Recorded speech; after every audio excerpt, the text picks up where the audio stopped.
Nice. Halo Sobat Setir, selamat datang di Setir Kanan. Balik lagi sama gue Narendra dan bersama JR Yaris. Karena ini adalah salah satu video dari serial video kita nih. Kayak yang gue udah bilang, kita mau bikin 5 video, ini berarti video ketiga. Dan pada video kali ini gue mau ngebahas mengenai sejarahnya Gazoo Racing atau GR sesuai dengan mobil yang ada di sebelah kita ini. Nah, ngebahas mengenai sejarahnya Gazoo Racing, juga kita harus membahas mengenai sejarah motorsport dari Toyota. Karena Gazoo Racing, Toyota, dan motorsport itu adalah satu kesatuan gitu ya. Jadi kalau misalkan kita mau ngebahas tentang Gazoo Racing, harus kita bahas juga tentang motorsport dan sejarah motorsportnya Toyota. So, langsung aja kita mulai. Siapin cemilan terbaik kalian karena kita akan membahas mengenai sejarah. Let's go! Nah, ngebahas mengenai sejarah motorsportnya Toyota, kita harus kembali ke tahun 1960-an. Karena di tahun 1960-an, Toyota pertama kalinya mengikuti event internasional, yaitu 19 Days Endurance Rally di Australia. Saat itu, Toyota membawa Toyopet Crown Deluxe, sebuah mobil sedan yang sederhana, bentuknya juga lucu gitu ya, bulat-bulat gitu, gendut-gendut gitu. Tenaganya nggak besar, hanya 50 horsepower aja untuk mengitari Australia. Jadi itu merupakan sejarah pertamanya Toyota mengikuti event internasional. Setelah tahun 60-an itu, mulai masuk ke golden era-nya Toyota nih Sobat Setir. Golden era Toyota itu bisa dibilang tahun 80 hingga tahun 90-an. Kenapa golden era? Karena di tahun tersebut Toyota tuh menciptakan mobil-mobil sport yang legendary banget, terkenal banget, terkenal akan kemampuannya di sirkuit, terkenal akan keindahan desainnya. Kita bisa sebut ya, desain-desainnya, model-modelnya kayak MR2 misalkan, Celica, Supra, itu kan legend-legend banget tuh tahun segitu gitu. Dan saat itu Toyota tuh juga sangat berprestasi. Salah satunya adalah di balap WRC atau World Rally Championship, karena tahun 93 dan tahun 94 Toyota itu memenangkan WRC menggunakan Celica GT4. Itu juga legend banget, mungkin buat teman-teman yang seumuran sama gue, kita para Gen Z gitu ya, pasti pas kecil main game rally itu ya si Celica GT4 itu yang pakai livery warna hijau putih merah. Nah, itu pasti Sobat Setir tahu kan. Itu legend banget. Jadi ya tahun segitu tuh tahun gila-gilanya Toyota lah, golden eranya Toyota. Berlanjut lagi masuk ke tahun 2000-an. Nah, di tahun 2000-an semuanya berubah nih Sobat Setir, karena Toyota sudah mulai tidak fokus pada motorsport, terutama pada line up-nya mereka ya, karena mereka di situ menyuntik mati MR2, menyuntik mati ya Celica itu tahun 2000-an. Bahkan the legendary Toyota Supra. Kenapa? Karena memang the world is shifting juga Sobat Setir. Saat itu Toyota meng-create kendaraan yang sesuai dengan kebutuhan kebanyakan masyarakat, yaitu kendaraan yang low MPG alias irit bahan bakar. Kemudian Toyota juga fokus pada mendevelop hybrid, yaitu the first Toyota Prius. Itu di era itu yang akhirnya membuat rasanya gairah motorsportnya tuh udah nggak seru lagi gitu ya. Tapi di saat itu juga sebenarnya Toyota di tahun 2000-an tetap ikut motorsport sih. Kita bisa lihat kayak tim TRD USA itu masih ngedevelop stock car buat balap NASCAR.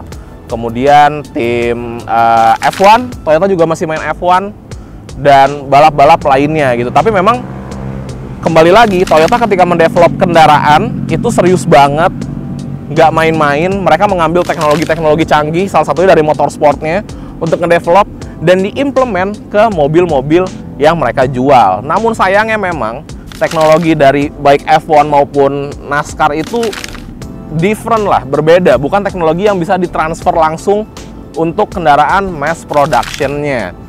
Nah, dari situ akhirnya para pencinta Toyota atau para customer itu mulai khawatir nih dengan Toyota.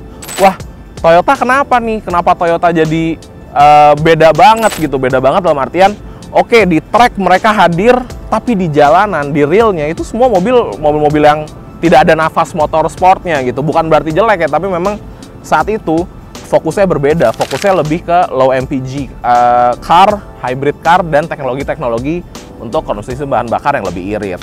bukan hanya para masyarakat atau para customer aja yang khawatir mengenai masa depannya Toyota, tapi juga Akio Toyoda selaku cucunya dari pencipta Toyoda, yaitu Kiichiro Toyoda. Akio ngerasa kalau kita harus kembali lagi nih, kembali ke nafasnya Toyota, kembali ke nafas motorsportnya kita gitu. Dan di saat itu, Akio Toyoda bertemu dengan salah seorang master driver dari Toyota. Beliau merupakan orang yang ikut mendevelop kendaraan-kendaraan sportnya Toyota di tahun 80 hingga tahun 90-an, seperti unit-unit yang tadi gua sebutkan. Dan saat itu, Akio Toyoda bertemu dengan Hiromu Naruse.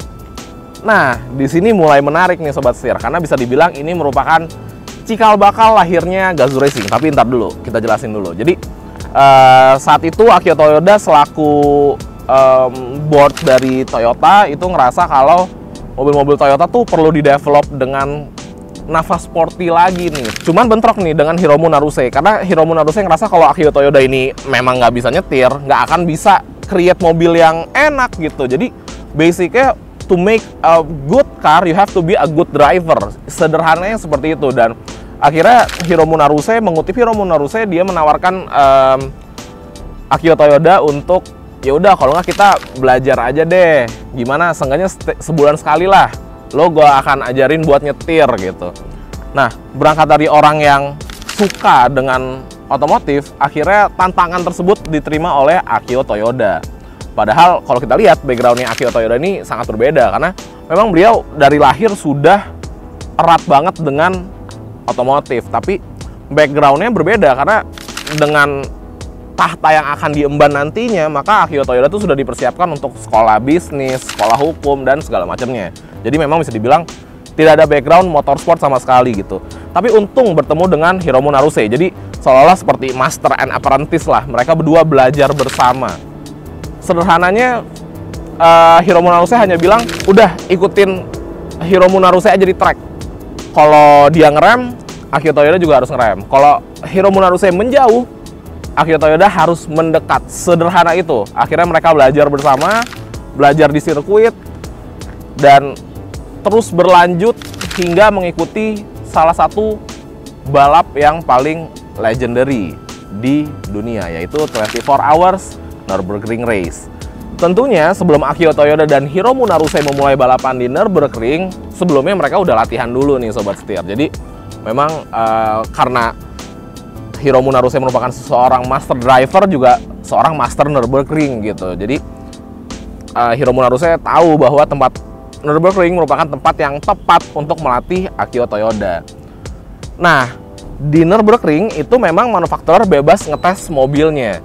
Dan banyak manufakturer-manufakturer lain yang menguji kendaraan-kendaraan terbarunya, kendaraan-kendaraan yang paling advance-nya di Nürburgring. Sedangkan Hiromu Naruse dan Akio Toyoda masih membawa sebuah Toyota Supra A80 yang dimana mobilnya udah disuntik mati juga, kemudian sudah telat beberapa tahun sebelumnya, bukan the latest car dari Toyota. Dan hal itu yang akhirnya membangkitkan semangat Akio Toyoda untuk serius di motorsport agar bisa mendevelop kendaraan-kendaraan sport Toyota yang terbaru gitu. Jadi ya memang hal itu sebenarnya sudah dipupuk duluan nih sama Hiromu Naruse kepada Akio Toyoda alias apprentice-nya, muridnya gitu. Dan kemudian akhirnya mereka kembali ke 24 Hours Endurance Nürburgring Race.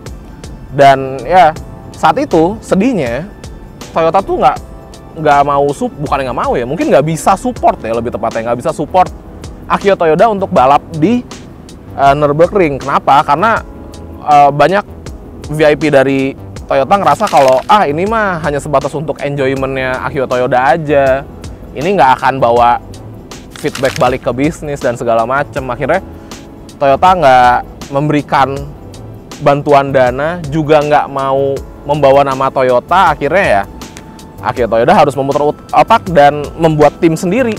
Dan kebetulan saat itu Akio Toyoda sedang mengurus sebuah website yang berfokus pada car sale, spare parts, terus ada news, ada pop culture juga yang dinamakan Gazoo.com. Nah, akhirnya nama Gazoo.com itu yang menjadi livery di dua kendaraannya mereka. By the way, mereka karena tidak disupport oleh Toyota, maka mereka membeli dua buah Toyota Altezza Dan itu mobilnya bekas ya Sobat Setir, untuk ikut di balap 24 Hours Nürburgring tersebut gitu. Nah, oke, jadi mobilnya udah ada nih, Toyota Altezza.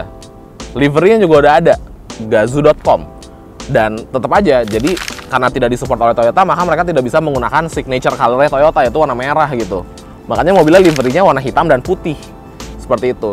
Dan yang terakhir, problemnya adalah dunia akan sangat-sangat gonjang-ganjing nih kalau tahu jika VP-nya dari Toyota itu ikut balap di 24 Hours Nürburgring Race. Maka dari itu, Akio Toyoda harus merubah namanya, bukan merubah namanya sih, mungkin menciptakan sebuah alter ego agar tidak ketahuan oleh pers, agar tidak ketahuan oleh khalayak umum lah.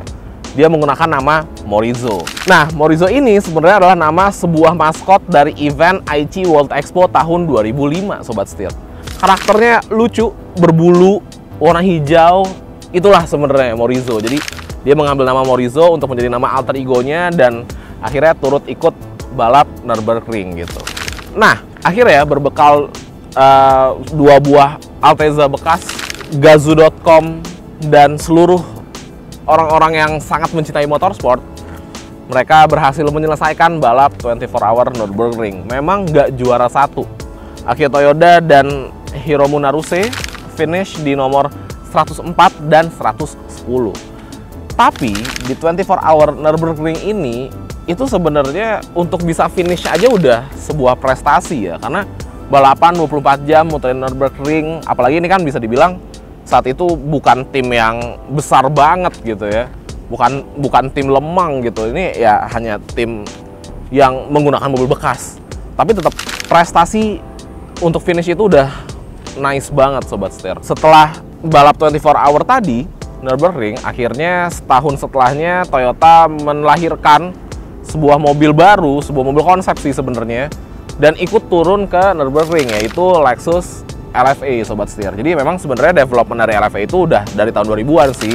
Tapi berkat info yang didapatkan dari balap 24 Hour Nürburgring tadi, akhirnya bisa diimplement ke si Lexus LFA, dan akhirnya Lexus LFA juga bisa ikut balap 24 Hour Nürburgring. Nah, ini nggak hanya sebatas LFA aja, karena setelahnya akhirnya Toyota mulai ngedevelop mobil-mobil sport mereka lagi nih. Jadi mereka comeback lagi, mencoba kembali ke era golden eranya mereka di 80-90-an. Karena Toyota akhirnya mendevelop sebuah mobil baru, yaitu Toyota 86. Toyota 86, seperti yang kita sudah tahu juga, itu merupakan sebuah blank canvas, sebuah mobil yang rasa bawahnya tuh sporty banget. Emang pure sport car sih sebenarnya. Tenaganya nggak besar, tapi excitement ketika membawanya itu spesial banget. Nah, berkat Gazoo Racing ikut 24 Hour Nürburgring ini, akhirnya memang benar sesuai dengan visionnya dari Akio Toyoda. Dia mulai menciptakan mobil-mobil sport, mulai dari 86, kemudian akhirnya berlanjut ke mobil-mobil lainnya gitu.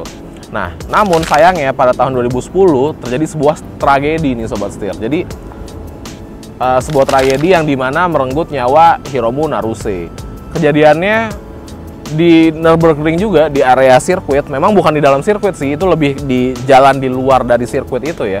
Jadi Hiromu Naruse lagi membawa sebuah Lexus LFA, kemudian bertabrakan dengan sebuah test car dari brand lain, dan kejadian itu merenggut nyawanya gitu Sobat Setir. Nah, dalam bentuk penghormatan dari apprentice-nya atau dari muridnya, akhirnya Akio Toyoda menciptakan sebuah limited edition 86 GR-MN atau Gazoo Racing Master of Nürburgring untuk menghormati Hiromu Naruse, seperti itu. Nah, dengan itu akhirnya baik mobil-mobil sportnya Toyota dan motor sportnya Toyota sekarang kembali bersinar lagi nih, kembali berprestasi. Karena dari situ Toyota akhirnya kembali ke WRC, ikut balap WRC lagi, ikut 24 Hour Le Mans juga, dan balap-balap lainnya seperti Dakar dan lain-lain gitu.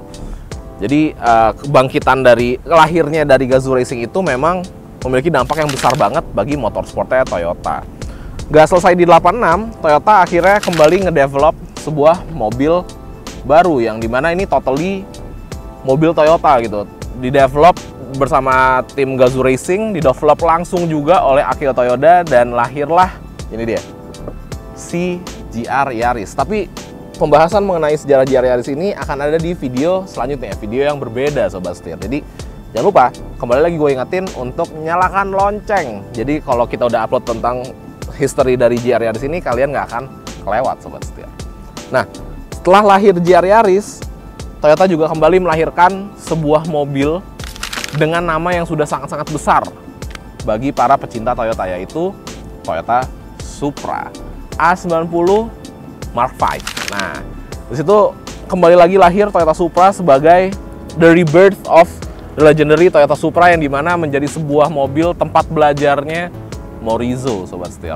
Dan juga sama, develop bareng sama Gazoo Racing. Seperti itu. Jadi kurang lebih itulah sejarahnya Gazoo Racing, sebuah tim balap grassroots yang berangkat dari mimpinya Akio Toyoda, dari mimpinya Hiromu Naruse, Master and Apprentice, yang akhirnya nge-reshape lagi dunia motorsport, nge-reshape lagi DNA motorsport, kembali ke nama besar Toyota. Seperti itu Sobat Setir. Nah, kemudian pasti ada beberapa Sobat Setir yang bertanya-tanya juga. Jadi kalau dulu di Indonesia ya, ini kita udah masuk ke Indonesia nih. Kalau dulu kan Toyota ngebawa nama TRD, Toyota Racing Development gitu. Terus sekarang tiba-tiba berubah jadi GR, jadi Gazoo Racing. Sebenarnya bedanya apa sih antara TRD dan Gazoo Racing? Ya sebenarnya kalau TRD itu kan memang udah dari namanya udah membawa nama Toyota. Sedangkan Gazoo Racing memang lahirnya lebih dramatis, lebih personal ceritanya terhadap Akio Toyoda. Dan ya, kedua nama besar ini akhirnya oleh Toyota di merging jadi satu gitu. Dan sekarang udah bawa nama baru, yaitu Gazoo Racing. Tapi di belahan dunia lain, di luar Indonesia, itu sebenarnya TRD juga masih ada kok. Kayak di Amerika misalkan, mereka masih bikin yang TRD Pro, masih jual spare part TRD juga. Dan Gazoo Racing juga terus berjalan. Jadi memang sekarang udah satu under one roof, tapi memang memiliki porsinya masing-masing aja gitu. Dan untuk di Indonesia sekarang ya kita fokusnya sama sih Gazoo Racing, baik untuk mobil-mobil GR-nya kayak GR86, GR Yaris, GR Supra, atau bahkan mobil mass production yang lainnya gitu, yang menggunakan GR Sport mungkin, atau Agya GR, atau Yaris GR, dan segala macam gitu. Jadi itulah sejarah Gazoo Racing, sejarah panjang yang dimulai dari hal yang sangat-sangat dramatis, dari visionnya Akio Toyoda dan Hiromu Naruse, dari cerita legendary antara dua orang ini, Master and Apprentice. Akhirnya sekarang kita bisa mencicipi buahnya gitu. GR86, GR Yaris, dan GR Supra juga. Dan mungkin akan ada banyak mobil lagi yang didevelop oleh Toyota under Gazoo Racing. Kita nggak tahu, kita ikutin aja terus keseruannya Sobat Setir. Oke, kalau gitu jangan lupa untuk klik like, komen, dan subscribe, serta follow TikTok dan Instagram kami di @stirkanan_official. Kalau ada yang kurang dari video ini, silahkan ditambahkan. Kalau ada yang salah, silahkan dikoreksi. Silahkan berkomentar di kolom komentar di bawah. Oke, kalau gitu, gue Narendra. Sampai ketemu lagi di video selanjutnya. Salam setir kanan. Sedangkan Toyota baru ikut rally lagi itu di tahun 2017 Sobat Setir. Itu debut pertamanya Yaris WRC dengan pembalap Sebastian Ogier.